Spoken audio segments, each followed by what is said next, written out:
আমরা আজকে নির্বাচনী প্রচারণায় নেমেছি। আজকে তৃতীয় দিন, আজকে হলো 24 তারিখ।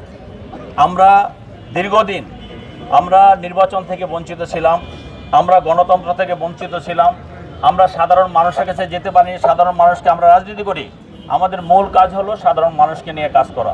আমরা সেই সাধারণ মানুষের কাছে যেতে পারিনি। আমরা সেই ফেসিবাদী আচরণের কারণে আমরা সমস্ত রাজনৈতিক কর্মকাণ্ড থেকে বঞ্চিত ছিলাম। আমরা সবাই আমাদের কাজ একটা আমরা করেছি। খনি হাসিনা মামলা দিয়েছে, আমরা কোর্টে দৌড়িয়েছি।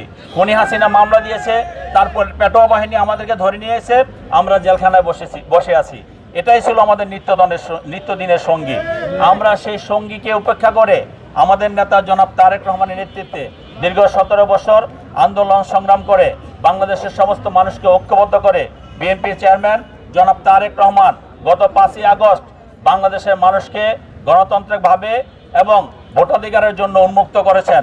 আলহামদুলিল্লাহ, আল্লাহ রাব্বুল আলামিন তার পরবর্তীতে দেশে যে অন্তর্বর্তীকালীন সরকার এসেছে ডক্টর ইউনূসের নেতৃত্বে, তারপর থেকে আমরা একটি নির্বাচনের জন্য আকুতি জানিয়েছিলাম।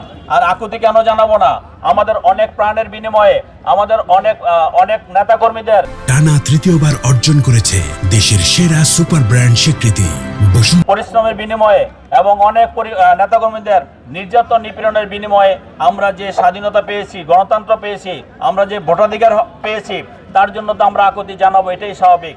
দেশের প্রতিটি মানুষ সব সময় চায় যে নির্বাচনমুখী আমার অধিকার আমি রক্ষা করব। আমি যদি ভোট দিয়ে একজন জনপ্রতিনিধি করি, স্বাভাবিক কারণে তার কাছে আমার দায়বদ্ধতা থাকে এবং যিনি নির্বাচিত হবেন তার কাছেও জনগণের দায়বদ্ধতা থাকে।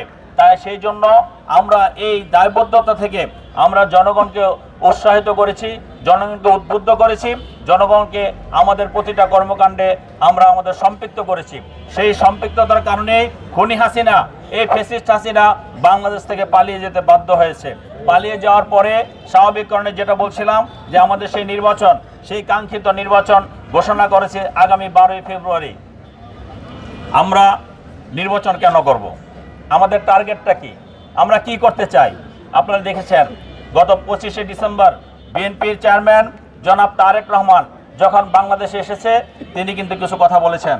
এদেশের সাংবাদিকরা, আমরা সকলে সেটা শুনেছি এবং বিশেষ করে সাংবাদিকদের মাধ্যমে সারা পৃথিবীর মানুষ দেখেছে।